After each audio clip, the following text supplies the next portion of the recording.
Hey, happy Tuesday. I think it's Tuesday, 2023, February. Today I'm painting a very cloud-focused painting, and I'm excited for it. I like the way it turned out a lot. It's been a while since I just spent some time working on a cloud this way. But it was one of my favorite things to do in painting for a long time. So much so that I kind of became known amongst my peers for doing cloud paintings. And it kind of stuck. Even though I don't think anymore I paint clouds as often or as frequently,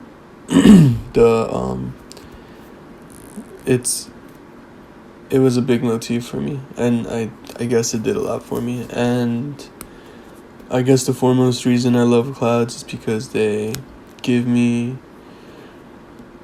just a perfect excuse to play with color and atmosphere. Like, if all you really care to do with painting is mess around with pretty colors and see how those colors are expected by intense atmosphere, clouds, you're gonna be spending some time with clouds. But of course, I was very interested in clouds before I started painting, especially large clouds during golden hour. If you guys remember, I had mentioned about my aversion to yellow and colder colors, especially in landscapes. So I never really cared too much for clouds that were being highlighted yellow by the sun, or white clouds.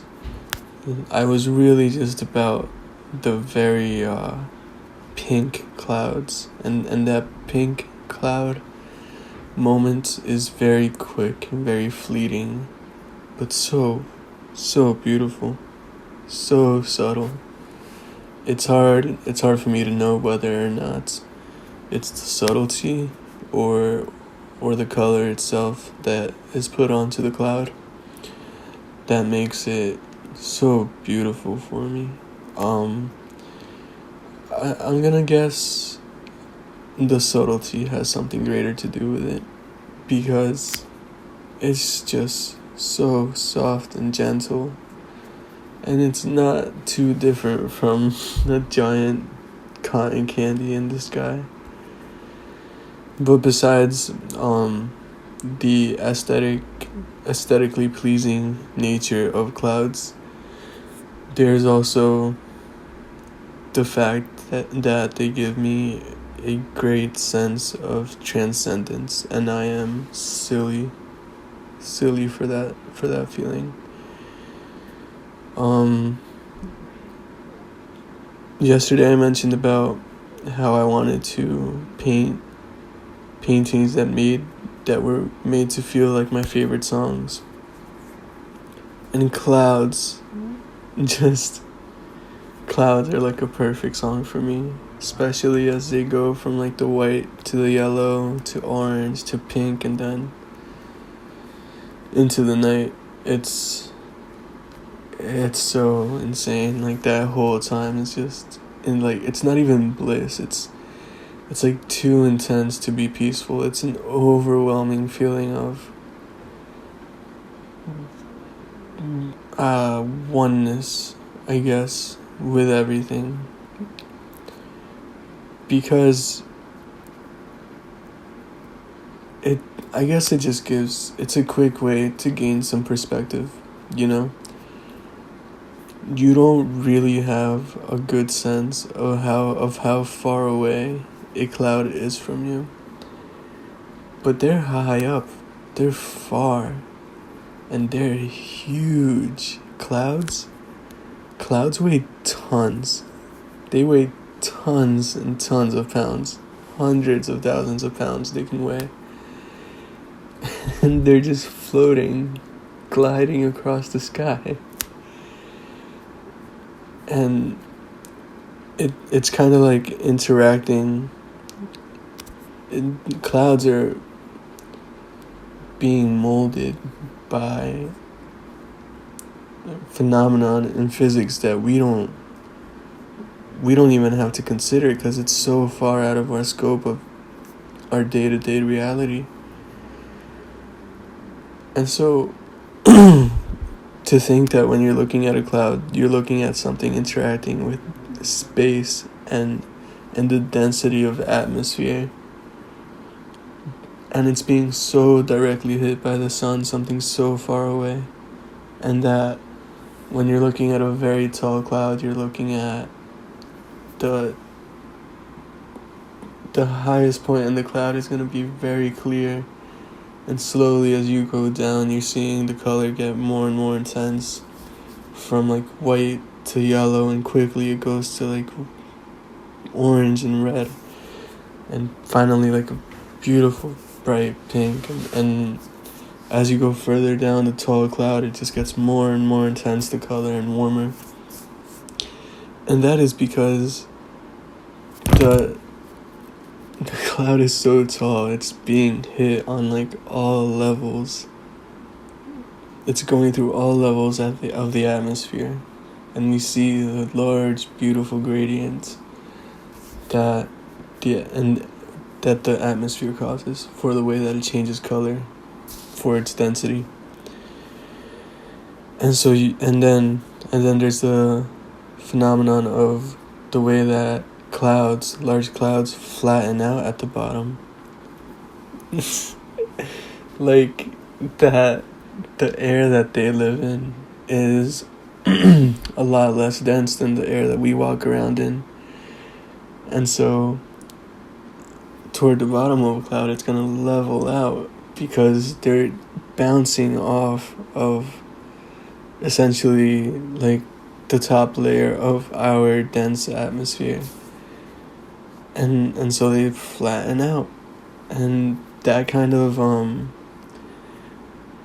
just seeing something so tangible and so large being affected by a kind of unseeable force just blows my mind. It's a quick way to remind myself of how much there is at play that is out of our control, out of our comprehension, and a reminder of like how much we don't even know that we don't know. Like, and so it might be a little bit of a reach, but that kind of quick jolt of perspective always grounded me. You know, when like some pretentious philosophy student might say something to you like, nothing matters, you don't matter, like the world is small, and we're insignificant in this universe. Nobody really likes to hear that, because I've been probably that pretentious philosophy student, and just people don't take it well at all. So what I think happens when you observe all of this in a cloud is that the large omniscient presence of the cloud is kind of saying something similar to you about how insignificant our world is. And not that it doesn't matter, but just in the grand scale of all things that are, we are such a tiny part of that. And I think it's a lot more beautiful and a lot easier to take that from a cloud than it is to take that from another person, you know? Because dealing with people is so tricky, and so the ego is so quick to get in the way, and you never know what someone's intention is when they're telling you that you're insignificant, or like that our world is insignificant. But observing a cloud, it's obvious that there's so much more going on just right above our heads than we ever stop to really consider. So, all that to say, really, I love clouds, and I was very happy to get the chance today to paint this one. This one I was thinking of as a portrait of a friend who said that they just wanted to be a cloud. And I totally relate to the sentiment. But I thought they would like this, It's my friend as a cloud. And yeah, so I hope you guys like the painting too. I want to hear how you guys feel about clouds. I want to hear if what I just said was totally reaching and just way off base. I would also, of course, love to hear if you agree and if you've had similar feelings looking at clouds and looking up at the sky above you. I wouldn't be surprised, I think it is very innate in our nature to feel connected very directly to the wilderness and to the sky and to the clouds. We've known it. We've known this world longer than we've been alive, and so it is our very first home, and we feel that when we step outside with our shoes off, and we feel the tranquility when we go out for a walk in the park, and we try to get away from all the infrastructure and try to go as deep as we can into the park or the forest where we can't see any more of the buildings or the or the bridges, so that we can just pretend that we're surrounded by wilderness and wilderness only. It's the same thing, I think. Yeah, I feel the presence of the energy of the earth when I am in those situations, and all of that feeling of oneness and something bigger than us. And when I say something bigger than us, I don't mean to imply that it's beside us. I think that what there is that is larger than what we see, I think we are a part of it, very, very much so. And I say that as for us to not feel excluded by it or attacked by it or something that we need to get defensive about. I think we should be very grateful, very happy to be a part of something so incidentally beautiful.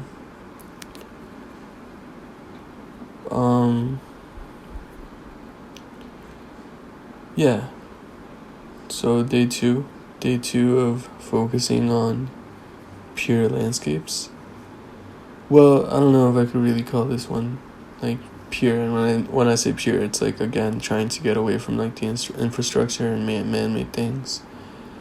It's hard to come across that, but very happy when I do, and I think it is a challenge to try to make an interesting painting of a very bare bones landscape. But I like both a lot. I think both urban and suburban landscapes give me a lot to play with and a lot to figure out. And the simpler, more bare bones, nature only landscapes make me do more with less information, and I appreciate that about them too. Either one teaches me something, and I think either one teaches me something that I can carry into the other. But one particular thing I appreciate about painting suburban landscapes is that it's probably more relatable to the people that I love, because it's really not often at all that you just see a landscape with no buildings and no people and no cars, no pollution. There's usually something, you know. Most people, I think, get the chance to appreciate the sunset on their drive home from work. So I used to think that it would be pretty ugly and pretty I don't know, just like foul. I wasn't into the idea at all of painting houses and painting bridges and light poles and telephone lines. I hated the idea. I felt like it would taint my landscape that I was trying to paint. But that was very, very, like, I don't know, purist of me, like elitist. I don't think it was coming from a good place. So I'm very glad when I finally was convinced by a friend to try putting these beautiful landscapes that I admired so much into a more common, everyday setting, and just in the way that I think ugly colors help emphasize pretty colors. I think that the juxtaposition of daily, monotonous suburban life does the same thing for the sky above us and the trees around us. They make them all appear all the prettier and all the more beautiful and serene, just by virtue of juxtaposition. To be honest, I don't really know which one I like more right now, the simpler landscapes or the more crowded landscapes, but I'm happy to just keep playing and figuring it out. I hope you guys enjoyed the video and that you liked the painting. I hope you're following me on Instagram and that you check out my website, and I hope you've had a good day. So I'll see you back again tomorrow, and have a good night and stay kind. Thank you.